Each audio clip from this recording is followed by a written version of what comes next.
I have. They've been, in fact, I got them into bed about 15 minutes earlier tonight in anticipation. Well, They don't quite know how to read the time yet, so they couldn't tell that it wasn't quite bedtime.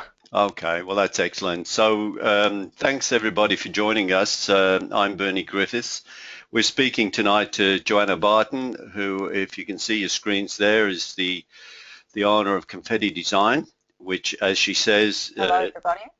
she designs beautiful websites for small business owners that attract and enthrall your perfect customers. And welcome, Android. So we're just going to look at some ways that, or the 5 ways you say that photographers are not doing their website properly. Well, there are 5 mistakes that I would say all photographers make. Most people make with their websites. But as we're talking to photographers, I have kind of tailored a couple of these mistakes due to having worked recently with a few photographers and noticed that has been a couple of them are common mistakes. So I thought that that would be useful for our audience tonight. Right, and it is, you know, your website is your shop window, so it's important to get it right. It is, and I'd like to preface really tonight's chat about that your website is a marketing tool. So we have a tendency to spend way too much time on it and not enough time on our business or talking to customers or generating the income.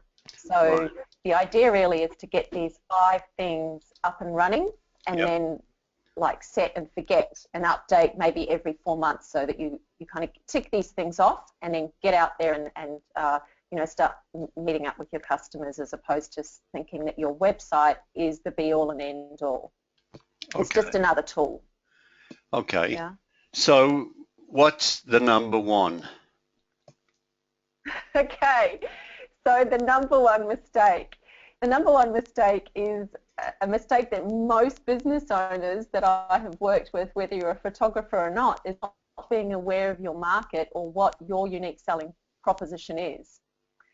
So we, as business owners, we kind of think more about ourselves and less about our customers in the right way. So to sort of kind of clarify that a bit more, the way to differentiate yourself on your website from every other photographer who's out there photographing children, doing commercial photography or weddings, is you need to represent you on your website as much as you possibly can.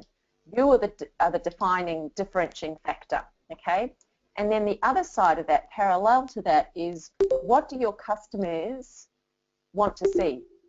So you only put the things on there that are going to help them ring up or call you or decide that you're the photographer for them. Right. So it's kind of a double-edged sword, and you want to have enough of both of those things. Okay. So, yeah, that would be the number 1 mistake, is not really being clear on what is unique about you and your type of photography, and secondly, not being really, really clear on who your customer is, where they live, what their interests are, what they do in their spare time, what problems you solve for them. That's what we need to, you've got 6 seconds for when they land on your website for them to have those 2 questions answered really quickly. And so what you're saying is do some market research into who your customer is. That's right. So, and I would say have a look at, and now's a perfect time coming up to end of financial year as well, is to have a look at the last 12 months and get out a spreadsheet or a piece of paper if you're not good with spreadsheets, and have a look at listing, firstly, who your customers are. So actually write down their names, and next to it, start to create some kind of analysis of those people. You know, what age group are they? Where they, and also, so do that in one column, and then in another column, look at how you got those customers. You know, did they come from a friend of a friend, or did they come from Facebook? Did they come from being at an expo. So you then end up with this really great review of, wow, you start to see some patterns about your people, who was attracted to you. Yeah, and I know it's something photographers and then take that information and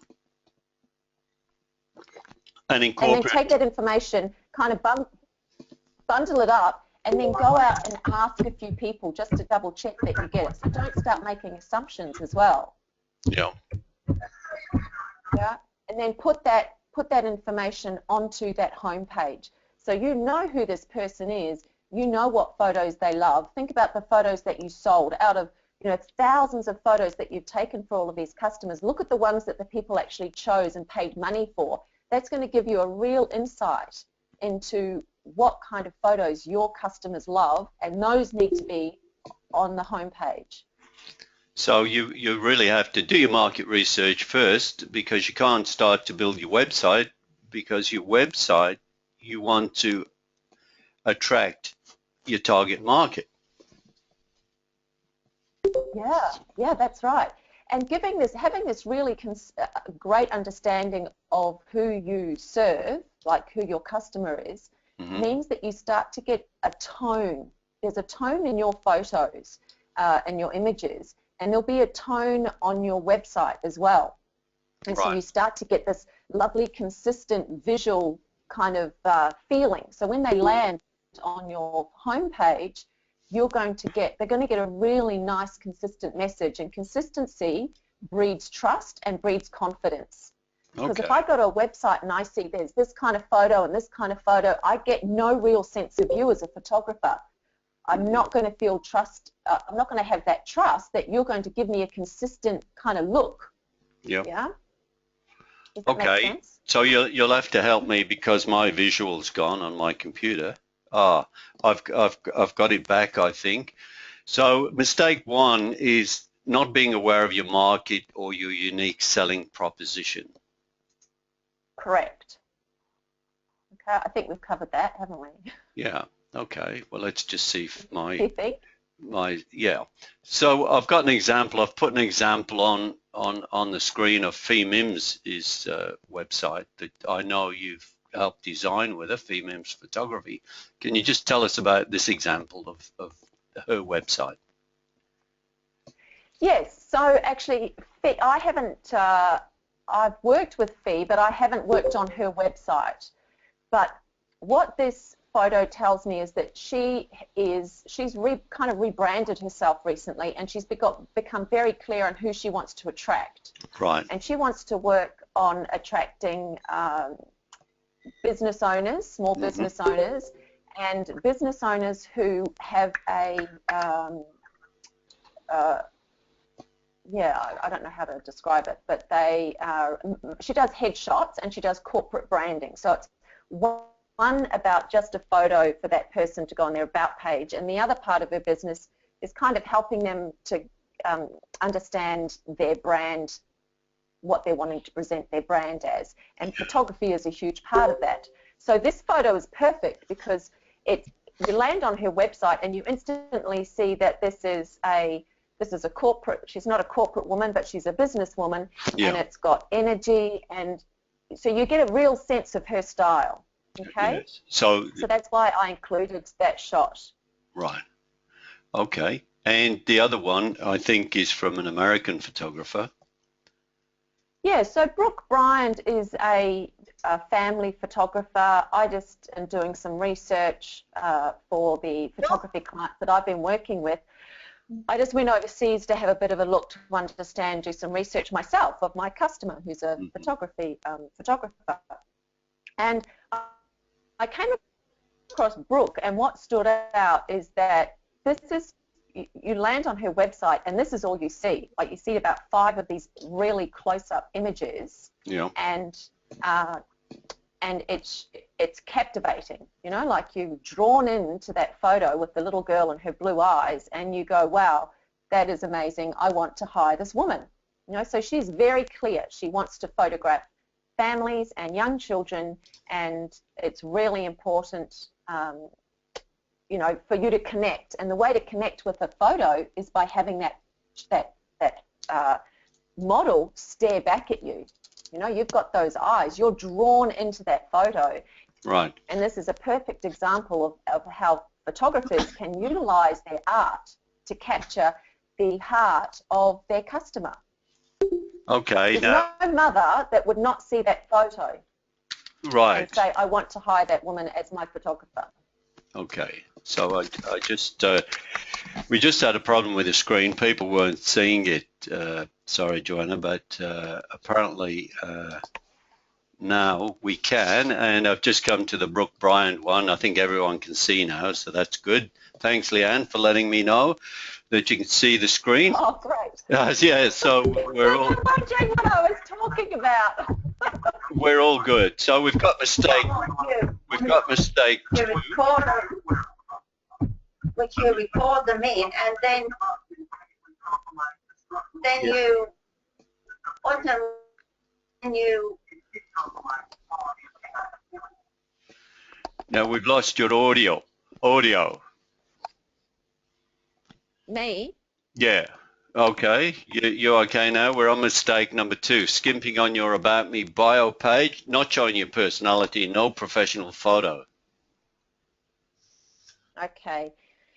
So this is a really important one because it kind of links in with number 1 really, which is about you. You are, even if you've got a studio with a few photographers that support you, you're likely going to be the person that I'm hiring. If I'm your customer, I'm hiring you as the photographer. And many, many photography websites do not have a really good bio on who you are, so I can connect with you. Now, it can be a hard thing for people to kind of go, I'm a bit shy, you know, if I put on an About Me page, I'm kind of tooting my own horn and I don't like that. Well, unfortunately, I'm hiring you because I want you, so you've got to let me see some of you. And sharing who you are and what makes you tick. And it doesn't need to be, you know, a mammoth biography. This is like, you know, 200 words. But show your personality. Make sure that you get a professional photo of you up there. Put your best foot forward. So we've got a couple of photos here to show you as an example of what I mean by that. And Now, I'm sure, Joanna, as I look through a lot of photographers' website, they all seem to be copying one another. It's a very generic About Me that I see. Do you find that people, photographers especially, seem to be afraid of defining themselves? I think that there's a real fear, and it's not, again, I don't think it's just with photographers. It's in many, many industries where there's a fear of I'm not going to get it, there's not enough for me, and so they want to be too broad and appeal to too many, to appeal to everybody for fear that they're going to miss out, as opposed to stating their claim. Like, everyone gets to a point in their life because of all the things that have happened to them and their life experience and the things that give them joy. And that's what a customer is buying off you. They're buying all of those experiences, all those things that come together that make you you, and you need to share those on, you know, state your claim, back yourself and say, this is who I am and this is what I like and this is what makes me an amazing photographer, so hire me. Mm-hmm. And so it's really important. And having a professional photo of you is number 1, because it's showing that you care about yourself enough to have a great photo of you put on there. You care enough about the industry of photography to go, I've got someone to take my photo, because, you know, professional photography is important to me. Mm-hmm. So put that on there. You know, first impressions count. You only have one opportunity at making a first impression. You basically So got make it count. six seconds or so. You've got seconds, not minutes, because if they don't engage with you, they won't stay on your website. No, they'll click off and they'll go to someone else and engage with them. Yeah, and that's your opportunity gone. So at least you can be interesting, right? Yeah, definitely. And everyone's interesting. Yeah. Like, ask your friends. If you're not too sure, this is the thing, if you're not too sure, go and send out a generic email to every single one of your friends and family and say, what are my 3 strengths? If you were to ask me to do something, what would it be? Yeah. Okay, So you've now shown. Yep. You're showing Esther here, who I Yep. think is American as well, or maybe she's French. I think she's French actually, or she's got a French testimonial. Now, I'm sharing this one because literally this is at the bottom of her page. This is all that we have in relation to, at least she has a phone number, which is awesome. That is fantastic. So many people don't even put phone numbers up there. Because they don't want to take phone calls. Like, if you want business, put your phone number up there. You don't need to answer the phone. They can leave a message. You can, you can call people back when it suits you, but make it easy for people to get in touch with you. And So, Esther here has this teeny tiny little photo. right.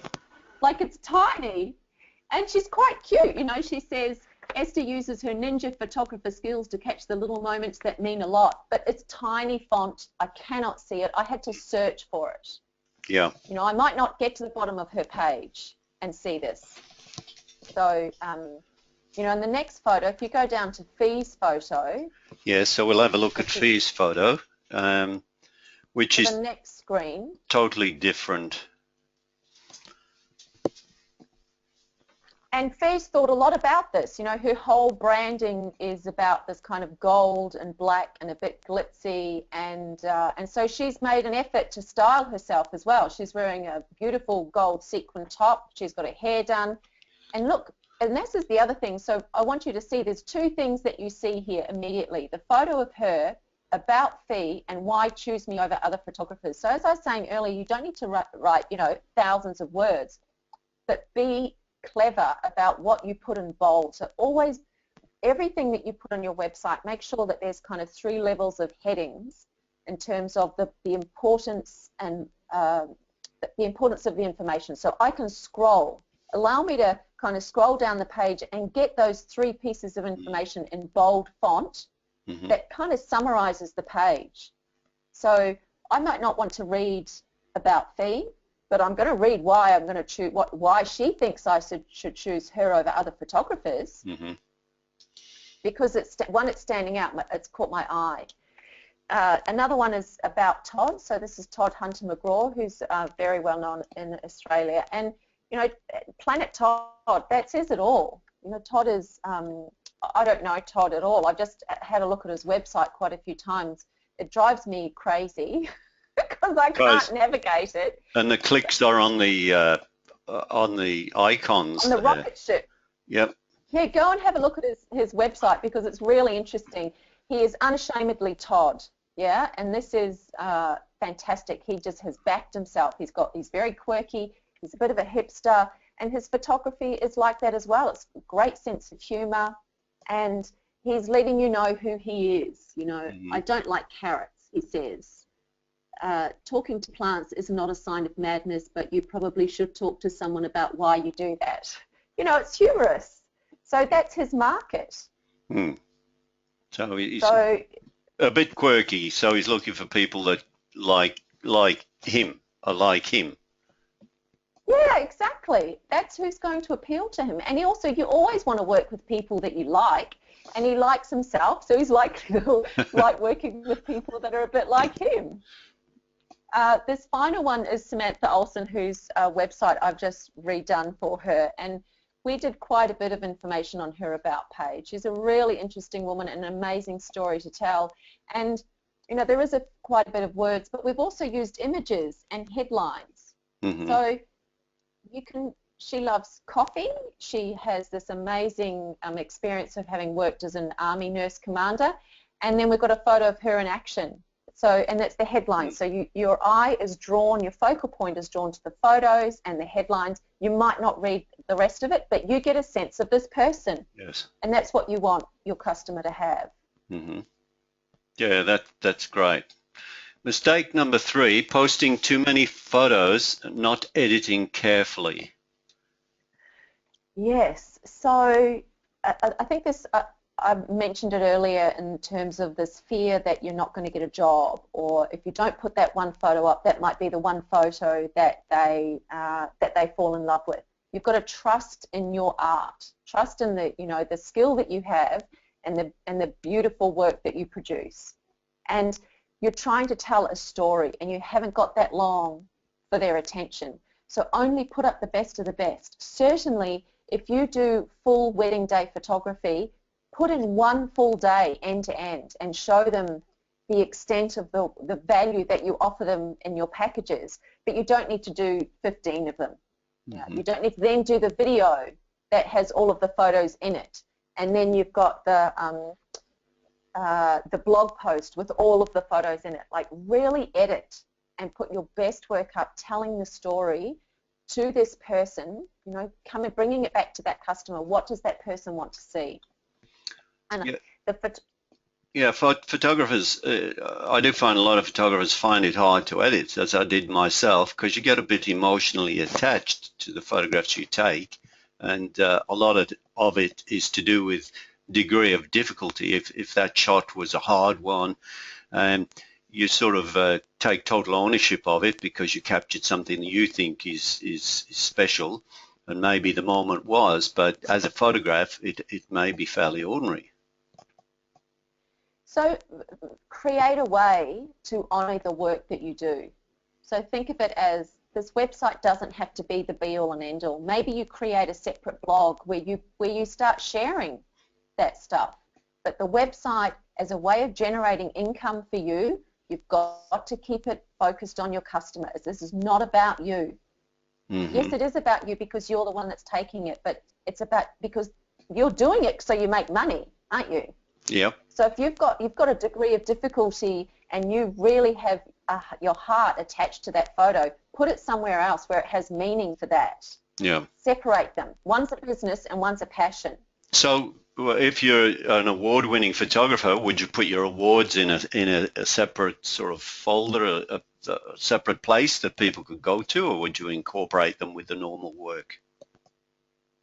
I'd probably have a page, and I'd put that as a navigation item. I mean, that's, if you've got awards, then that's something to shout out, isn't it? That's like that's an amazing testimonial. So you could have that as one page. So the thing about a website is that you are leading someone. It's like you're leading this person through a forest, and it has, you know, they're on a tour, and you have these milestones and these places where they need to stop and have a look and enjoy the view. But you're not able to hold their hand, you know, that you've got to make it easy for them to navigate, and always have calls to action so that you can say, well, if you want to see this, you can click here. If you don't, they can just keep scrolling.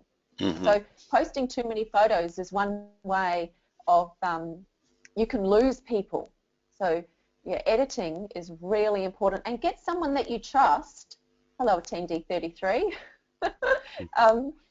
Get someone that you trust to help you with that.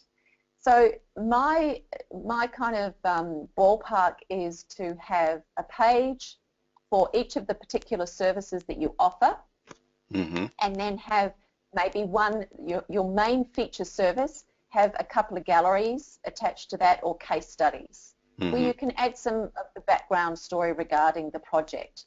So if you do editorial photography, or if you do product shots, talk a little bit about what the branding brief was. You know, get someone to help you with the words if you need to, because you're, again, what is the meaning to the person looking at this website? What's in it for them? It's that typical thing. What's in it for them? Help them to decide that you're the key person. And this last one, so this is a great example of lack of editing. You know, this lady's in San Francisco, and she just puts everything up there. They're not great. I mean, they're cute, but they're not really selling her that I would want to pay her, to be honest. Yeah. I mean, but that's just me. I'm not necessarily her customer, but they kind of look like a photo that maybe someone, you know, someone's taken. So put your best work up there that someone's going to pay you money for. Mistake 4, and this has been one of my hobby horse things since I started coaching over 2 years ago now.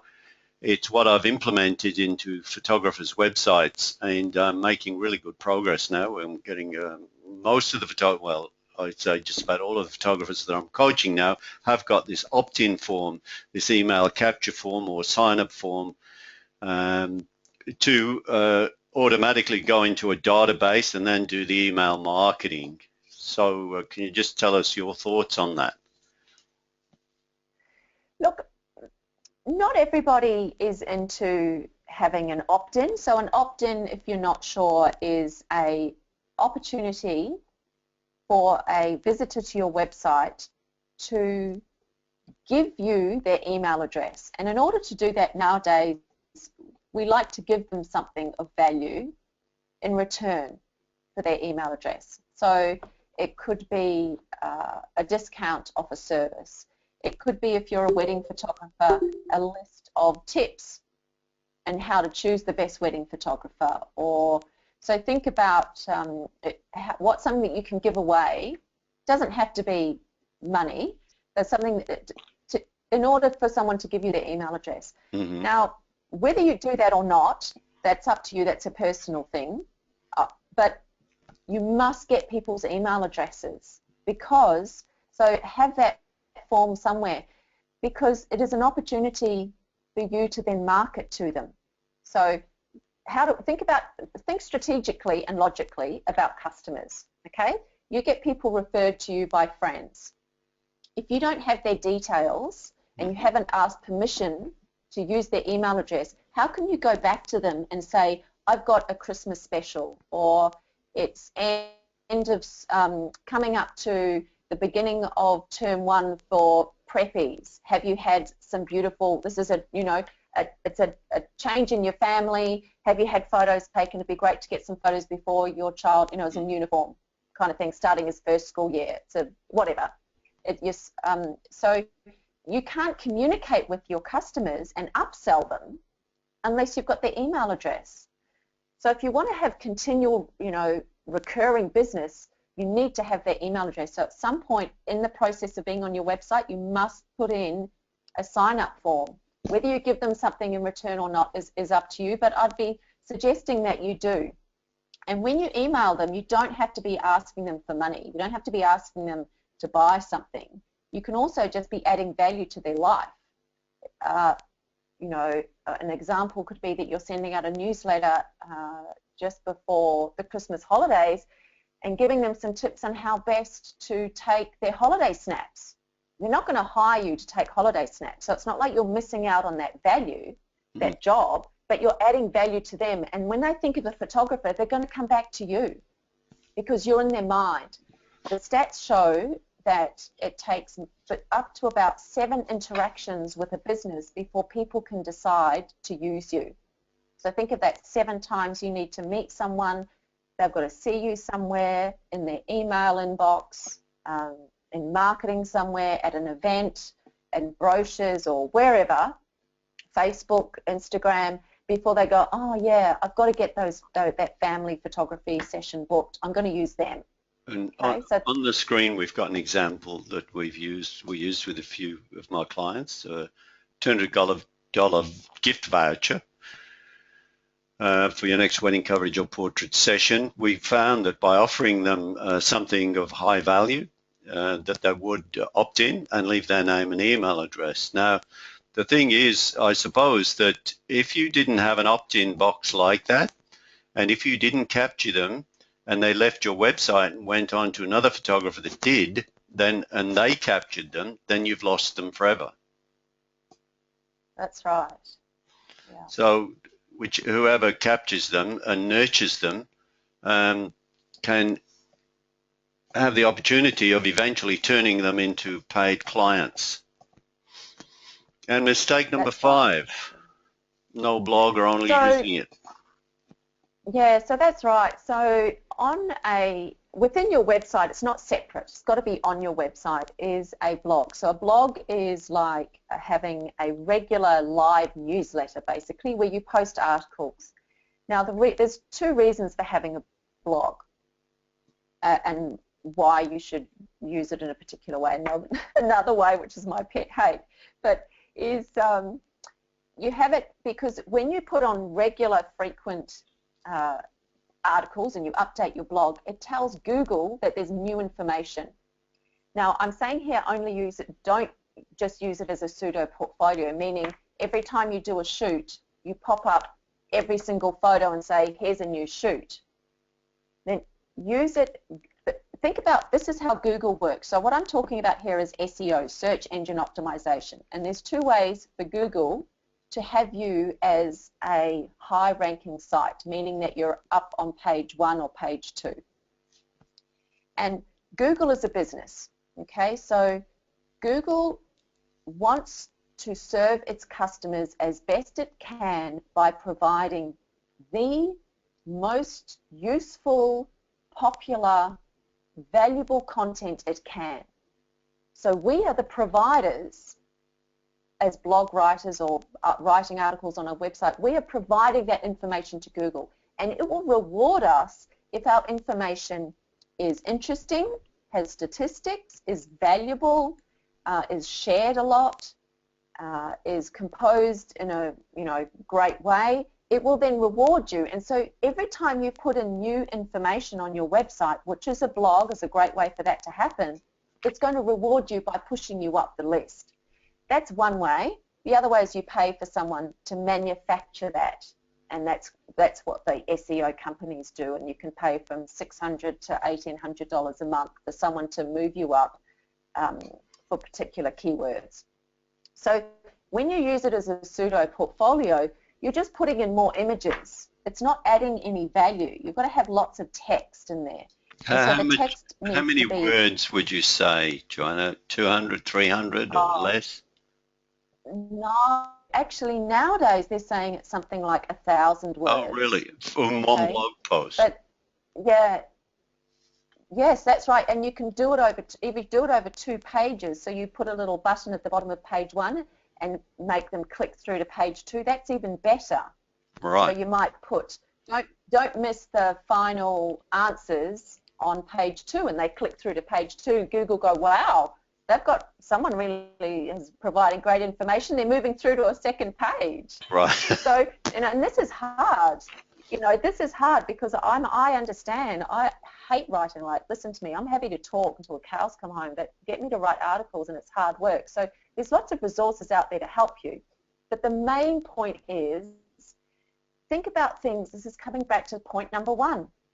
Who are you serving as a photographer? Who is your customer? Mm-hmm. What information do they need and is really useful to them? And just write regular articles in your own voice as if you were talking to your customer. I guarantee you that you're on the phone or at a shoot every day and they're asking you questions. You will have a wealth of knowledge that you can share, and all you need to do is kind of harness it and pop it in a nice little light-hearted article, add some photos. They can still be your photos, just don't put in every single photo that you've just taken in the last weekend at a photo shoot. Mm-hmm. Make it count is what I'm saying. So with Google today, do you retitle the photograph and call it something else to add some words in there? So that's called optimizing your images, and I have to admit that I've done a lot of research on this. I can't quite find one complete answer. Right. But the most important thing that needs to be done is that Google doesn't know that it's what the image is of. Okay, so Google likes text. Yep. And there's a section attached to every photo called the alt tag, ALT tag. So you're not necessarily putting in that it's your name, but you could be saying that it is a photo, you could say girl, family at the park, and then you can put your name, but use dashes, not the underscore, but the dash between it. Right. So always put in the alt tag. That's most important. For your photos on your website, you've got to have them as low in KB size as possible, which is the lowest quality, and about 100 KB is, you can test it out. Sometimes they just they get too pixelated, obviously, and you're a photographer, so you want to be showing your best work. But if they're at 300 KB, they're going to start taking a bit of time to load. Yeah. So that's not a great user experience. With Samantha's website, we had quite a bit of trouble because we had a lot of photos on there, and it was a matter of playing around with the image the image quality and size. Yep. So basically we've gone through those 5 mistakes there. So just before we talk about these offers, I can see if anyone has a question. Just type it into the box there, and I'll get Joanna to answer that for you. But just these offers we've got with you, offering this free website review. Can you just tell us about that? So I have a blog post on my website that actually has 10 elements of your website to have a look at, and they include things like social sharing, and your website needs to be responsive. But because we were trying to keep this, not have me talking for 2 hours, yeah, we narrowed it down to 5. Yeah, and I did check that out. That 10 elements. These were common. Yeah. These were common mistakes that I have found, but there are 10 elements there. So what I've offered to do is to visit anyone's website as the first time. So it'll be a bit rough because I won't have been to your website before, but I capture my experience of landing on your website and run through the 10 items from, and on the website, the blog post has, is it responsive, meaning does it change when you move into an iPhone or an iPad, make the screen smaller, so everything still, all the text has to still stay big so you can read it, so that's responsive. We go through the 5 that we've been on today, but things like social sharing buttons, is the navigation easy, is it appealing on the home page, is it clear to me about what you do and what problems you solve, so I run through all of those, so I've kind of got that set up to do that. Yeah. I don't know if I get inundated, I might have to. I said I'd do it within 48 hours, so I'll try and do them as quickly as possible. But that's a free offer there, and obviously, that's great. People want help with fixing up those things. I mean, I wish I could have had that done to my website many years ago. That would have helped me a lot with wasting the time that I did in trying to get it the way I thought was right, instead of following sort of proven strategies of how to get it right. Yeah, no, I think that it's one of those things that you just want to have it, you can't be perfect, but you just want to have those things ticked off so you can set and forget for 3 months, and then go back and update once you've got some new material. But you don't want to be on there all the time, and that's a problem I've seen, is that where people are spending too much time fiddling around in their website as opposed to getting out there and making money and serving customers. And we're doing a Brisbane workshop, and we may bring it to Melbourne and Sydney, and we know when you spoke at a Day of Inspiration in Melbourne, you got a great response when we had the 60 photographers there, and of course in an hour that you spent in your presentation, you had a lot more information, and we purposely kept this to a short period of time because of the time of night, and but just to give people a little bit of information as much as we could within this short period of time. So we're coming to Brisbane. Joanna's coming to Brisbane. We've got Sarah Streets, who's just flying up there in just 3 months of business. And as I've said in my newsletter, 3 months of business. Second month, she's turned over $20,000, which is unbelievable. That's without a studio. That's with going to people's homes, taking the photos, and going back and doing the selling. And that's quite extraordinary. If she keeps this up, she'll turn over $200,000 in her first year. So that'll be pretty cool. So Sarah Streets will be speaking about her journey. And if you need more information, just go to the link that you see there, or go